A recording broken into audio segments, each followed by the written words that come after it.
Hello everyone, welcome back. Today's stories are from r/MaliciousCompliance. Story 1. I work as a school janitor. Half my day is spent in the lunchroom emptying the trash cans and sweeping up. At most schools, you get 15 plus minutes in between each lunch period to do all the cleaning. At my school, I get less than 2 minutes, if I'm lucky. Normally, if a trash can isn't full, I just dump one can into another, and then tie off that bag when it gets full.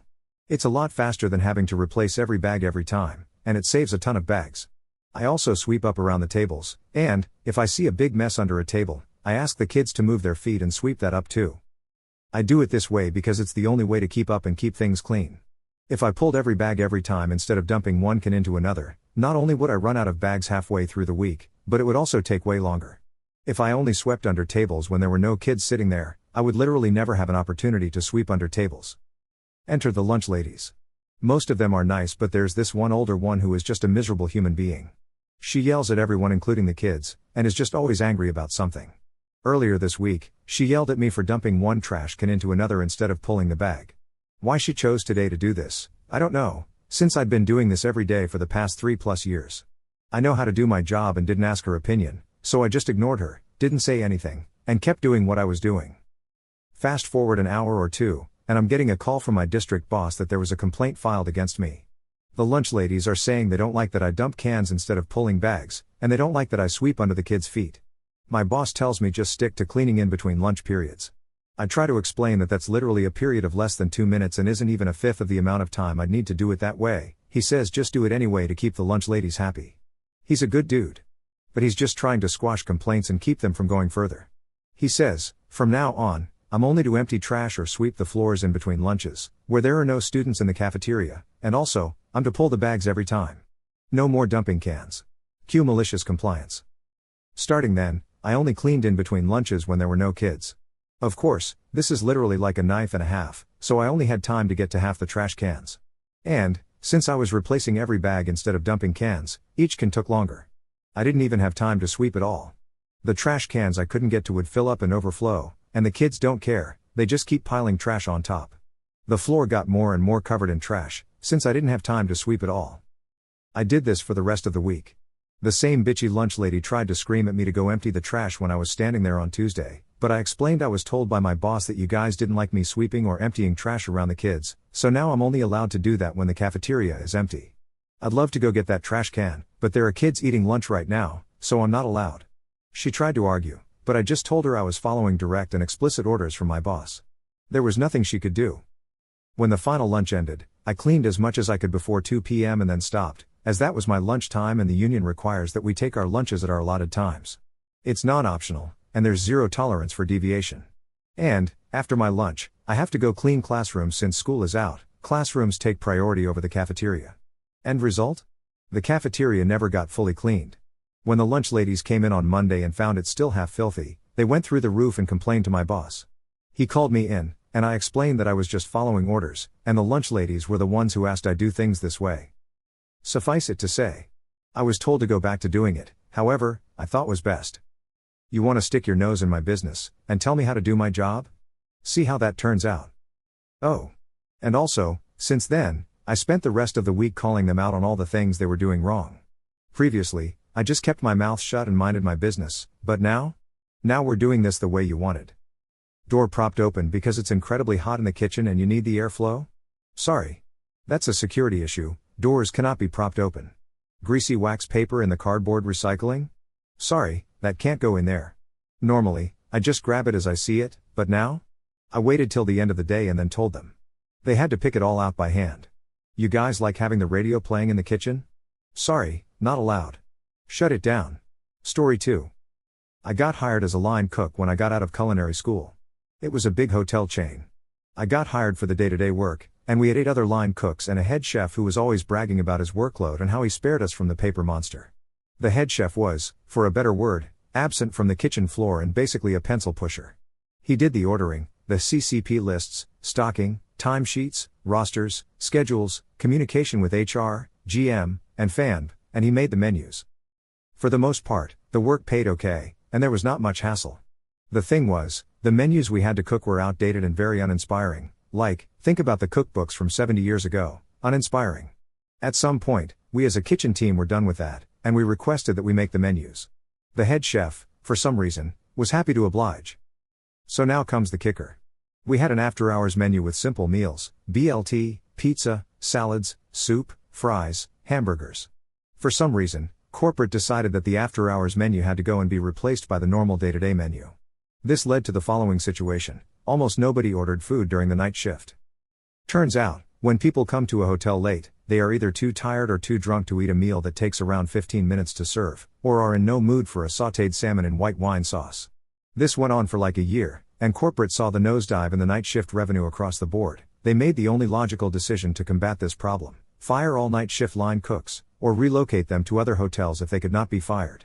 Of course, the after-hours menu was not changed, nor was it removed.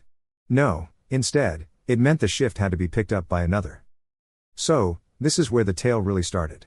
So, I worked there for about 2 years, and I got in some trouble with the head chef. We didn't see eye to eye. This led to the following situation: I had to pick up almost every night shift. I would come in at 4 in the afternoon and leave around 5 in the morning. I worked 40 hours on paper, but in reality, I worked around 50-ish. I didn't mind, as overtime was paid out, and me, as a 21-year-old, could do a lot with the paid out OT. The thing was, it was so boring. In the beginning, I cleaned the kitchen, checked the walk-ins for spoiled goods, set up a part of the breakfast, and did some minor paperwork. After about 3 weeks, I ran out of work to do. Every 2 or 3 days, I could clean something or check the fridges, but what first took an hour now took like 10 to 15 minutes. So, I did the logical thing and started reading books, watching Netflix, talking to the night manager, starting to experiment with new recipes, and hanging out with the interns. Basically, I was effing around on company time. So, after a while, I got called into the office of the GM. I got a verbal reprimand for slacking. When I asked him why, he told me someone told him what I did during night shift. So, I of course explained to him what I did and that in between these hours, I had little to do. This led to a discussion between corporate, GM, and my union about what I could and could not do within the position I was hired for, but that's a story for another time. At the end of this whole ordeal, I was tasked with kitchen paperwork, and chef just unloaded his whole workload on me, telling me to get to work and that the time for slacking was over. He said this all smug, and apparently, he was assuming I would not finish this or I would come begging for help. I had to do timesheets, order produce, and answer emails. Chef was always bragging about the work and that it took a whole week. After one look, I knew he was not familiar with computers and the various programs he had to work with. Within a month, I had figured out that our time management system could be linked to our payroll system, and I only had to check if the breaks were logged correctly, hit the sync button, and place a request for validation by the GM/HR. Same went for our ordering software. I could upload a produce list and order from an iPad while walking around to the different walk-ins and freezers. Also, I combined this with the 2-day spoil check.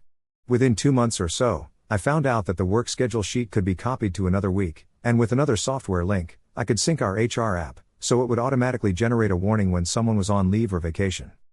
It took me 2 night shifts to do all of the above, and the other 3 I could slack. Due to this, the chef had nothing to do in the office, and in turn, he was slacking. He had nothing to do during the day but to sit around in his office. After about 2 months, somebody slipped this info to the GM. After that, the chef had to work in the kitchen, and his 9 to 5 changed. He had to do breakfast shifts as he failed to do line cook work. He was stuck 30 years back when sticking everything in jelly was a trend. Soon after this, corporate got wind of this great innovation and asked our chef to document this all and send this over to them. When I left the company, due to other reasons, corporate were contemplating cutting the head chef's position and making the fanned manager responsible for the kitchen. Story 3. Back in the early 2000s, I was collecting all my change in one of those big plastic water jugs, for water dispensers. I had it about 60% full and needed to cash them in to make ends meet, so I lugged this thing into my local bank. Now, I learned the hard way, prior to this, that the bank would not accept pre-rolled coins. They told me there was no way to verify that the rolls contained actual coins, and that they would have to rip every one of them open to verify.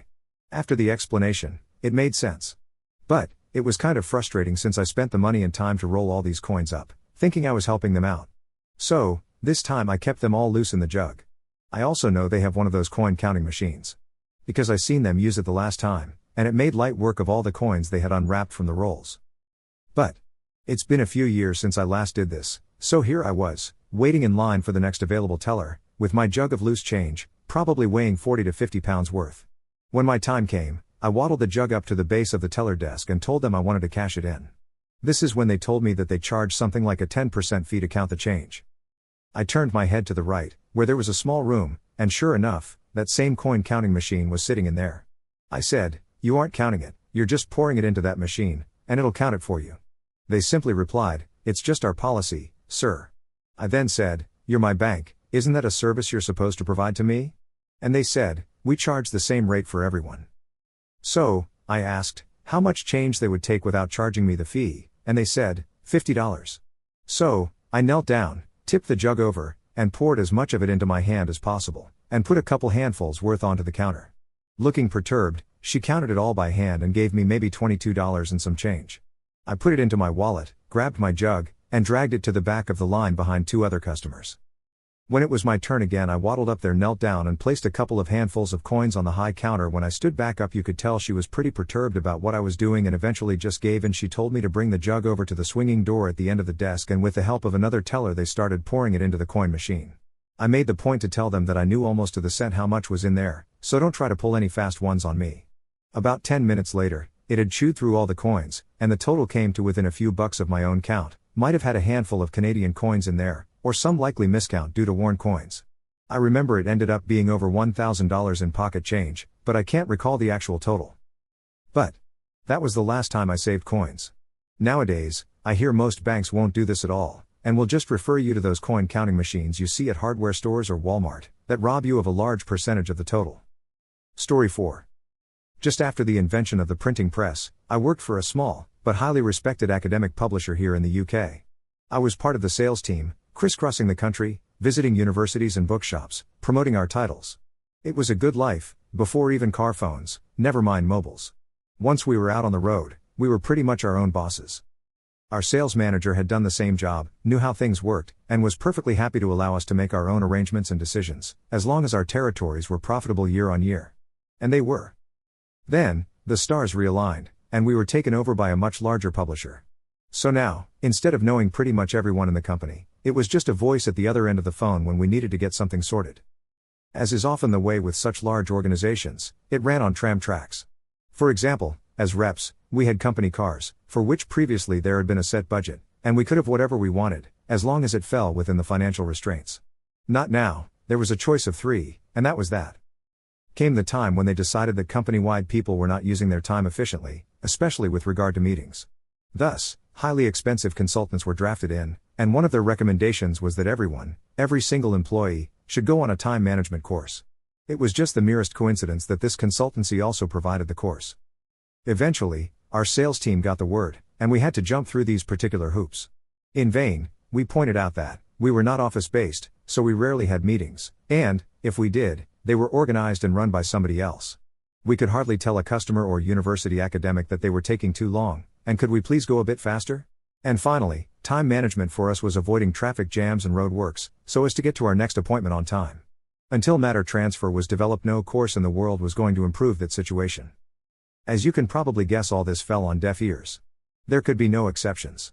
The trams were heading down those tracks with no possibility of stopping. Somehow, this course lasted 3 days, I have no idea how, as most of it consisted of stating the blindingly obvious. In addition, there were traveling days at each end, as all 3 days were 9 to 5. So, the 4 of us had most of a week in a 4-star hotel, with virtually unlimited food and drink, gaining nothing but weight from the whole experience. I can only guess what we cost the company. Even at those long ago prices, it had to be a long way into 4 figures. Plus, the time off the road, as for a week, the sales team had not sold a single book to a single bookshop. We were supposed to write follow-ups, detailing just what we had got out of the course, but, after discussion with our sales manager, this requirement was quietly dropped. Probably just as well. Story 5. Where I work, many of my coworkers have visible tattoos, and it's never been an issue. Even some of the assistant managers and higher-ups have tattoos that can be seen while in uniform. For some context, during the summer months, we are allowed to wear shorts if we want to do so. I get very warm during the summer and just don't handle the heat well, so I opt to wear shorts almost every day from May to August. I have a tattoo of a mermaid on the side of my lower leg. It's a typical American traditional mermaid, and she has breasts. The nipple of the mermaid is a black dot, simple and small. It's not overly sexualized or drawn in a pornographic style. Plus, it's on the side of my lower leg, mixed in with many other tattoos, so it doesn't stick out. For a few weeks, I had no issue with the tattoo. I even had one manager comment on my leg pieces, saying he liked the style. However, one day, one of the assistant managers came up to me and told me my tattoo was, all of a sudden, inappropriate and out of line for work. She demanded I wear pants or completely cover the chest of the mermaid tattoo, every day. I asked her if a customer had complained, or if our manager had said something. She said no, that only she took offense by the tattoo, and she demanded I cover it. I asked a bunch of people, and they thought she was being ridiculous, but this particular manager had a history of steamrolling over everyone and getting her way.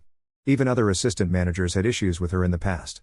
So, I decided, fine. I have to cover the nipples of the mermaid. That's what I should do then. I went to several craft stores to find as many seashell/sea themed stickers as I could find. I also bought some small gemstone stickers and thread. I used the gemstone and thread to make tiny breast tassels for the mermaid. They were super cute and drew lots of attention. I had coworkers and customers all commenting on how cute the tassels were and how creative it was to do that as a cover. The assistant manager, that had forced me to cover the tattoo, saw what I had done, and she wasn't pleased. She had thought I would use band-aids or something to cover the tattoo instead. But I got her to admit that I was technically following her demand, as the mermaid nipples were no longer visible. The longer I had to keep the tattoo covered, the more creative I got with it. I used all sorts of fun, flashy stickers and designs. I even used googly eyes at one point. All my coworkers loved it, as they agreed it was unnecessary to demand me to cover the tattoo in the first place.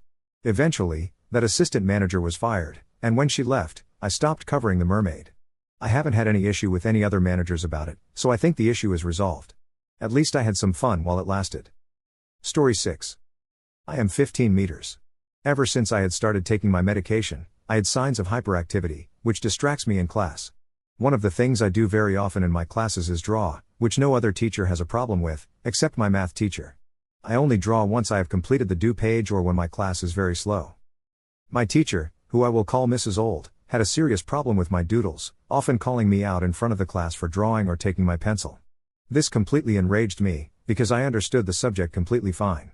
To comply with her requests, I started writing random quotes, lyrics, and emoticons on my page instead. This had made her more pissed, unfortunately.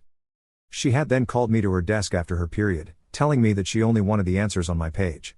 I, still feeling mad, had a plan to write only the answers in an extremely messy font. She had told me to write them normally, so I wrote them in my own language after. I had gotten a detention for those too, but I refused to let her take control of me.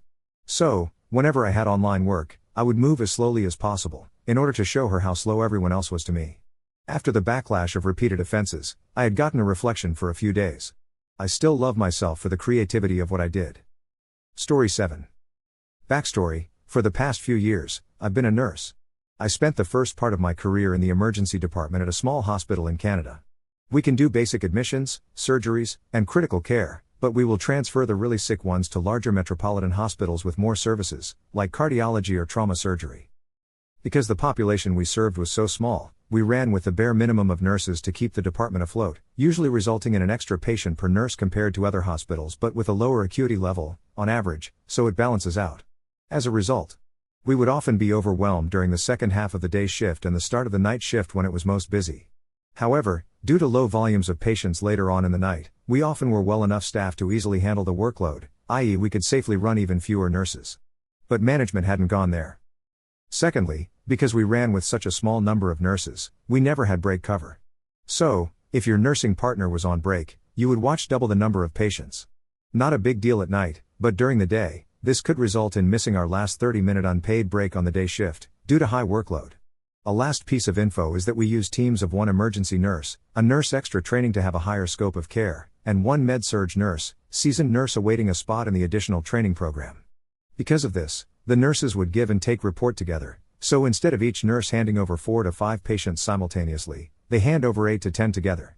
Therefore, report takes twice as long. Our union had negotiated our contract to counteract any wage theft, allowing us to sign for our unpaid 30-minute break at overtime rates of 1.5x pay. We missed this break maybe every other day shift, so once during a 2-day, 2-night rotation. As well as sign for an additional 15 minutes of straight time pay in case handover went over our 12-hour shift, which was always. Of course, management didn't like having to pay this out. However, it wasn't an issue because we, the nurses, were also stealing time. I know it doesn't sound great, but on those quiet night shifts, we would often take an extra 30 to 45 minutes to sleep, which balanced out those 1.5 to 2 hours of lost pay from the day shifts and handover. Because the workload was so low at the time, and because only one emergency physician was on at night, it could be easily managed by one nurse, so patient throughput was the same as if two nurses were working. We often sit around waiting for orders from the doctor. Furthermore, nurses always left their number with their partner, so we could be called back early if it kicked off and needed all hands on deck. Obviously, if we had many very sick patients, we stuck to the entitled amount only, or missed it entirely. Everyone was happy for the first few years I worked there. The management, and therefore, government, saved the extra pay without affecting patient throughput, and the extra sleep time on break really helped to maintain nurse well-being, as well as making the switch from nights back to days much easier. Then, one of our less pleasant charge nurses got angry at this. The charge nurse role is like the boss of the unit. On most units with admitted patients, this was an 0800 to 1600, Monday to Friday type gig that was covered by regular bedside nurses when the charge nurse wasn't there. In emergency, however, we had specific nurses working rotating shifts in this role, with a small pay bump, and any gaps in the schedule filled by very senior emergency nurses, as it was a much more unique beast to manage. I say this only to give the benefit of the doubt that this nurse was probably stressed out like crazy every shift. So, I'm sitting at work in the morning, waiting for the inevitable onslaught when the email pops up, stating night shifts are to be limited to union-mandated break time only. I'm a bit pissed off at it, but ultimately, they're right. We're only entitled to 60 minutes of unpaid break time and 45 minutes of paid break time. And, to be fair, some nurses were definitely abusing the previous system. One nurse who covered charge would advocate for over 3.5 hours of break time on a night shift, regardless of how sick the patients were. That would affect patient safety, as it bled into the first part of the night when we were actually still busy. Most of the nurses refused to follow them on this. However, people like this were rare. Most nurses don't come to the emergency to be lazy. This email soon gets posted in our group chats, so everyone's aware. A lot of the younger staff, millennials at this time, were aware of our rights and immediately started signing for all missed breaks, as well as additional handover time, as well as helping the older staff understand the contract. I missed my last break that shift and stayed until quarter past shift change for report, so I got an extra $50 gross on my paycheck for that. The charge nurse on that day was surprised when I presented the OT form for their signature, but I just told them I was following the rules to prevent any pay discrepancies. My next shift, at night, there was a sign-in sheet on the desk for us to write our in and out time for breaks, with a space for our phone number too, so they could call us back. Even though we weren't paid the extra $4 an hour to be on call, calling us back should have been paid at overtime rates, per the contract. I refused to leave my number, stating that unless there was a code blue, medical emergency, usually means there's no pulse, there was no way I was coming back early. Code blues were called overhead, so they didn't need my number. For the next 2 weeks, I stuck to the contract. Every missed break and extended handover was documented, and of course, I signed in and out of my breaks on the dot.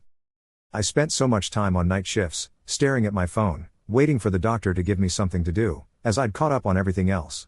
It might not seem like a lot, but that extra hour of handover pay plus occasional missed breaks per shift set would have added up to roughly $2,000 extra per year, per full-time nurse, which is a decent amount of change for a publicly funded healthcare system. Eventually, the manager noticed and came around, clarifying that, while they would sign for any extra wages if we wished, we could also choose to sleep extra on nights if we wished, providing we left our number. I asked for them to email that to me, and while I could have sent that straight to the union rep, I didn't bother, as I had already gotten the sleep time back. I left that job later on, and have been very happy at a much bigger hospital for 2 years now.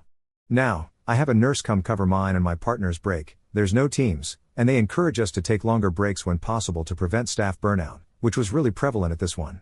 I now document my missed breaks and extra sleep time to make sure it matches up. They're also willing to sign for missed breaks, on top of that, to help staff retention, but my conscience doesn't let me go that far. I'm just happy to sleep. That's it for now. See you in the next post.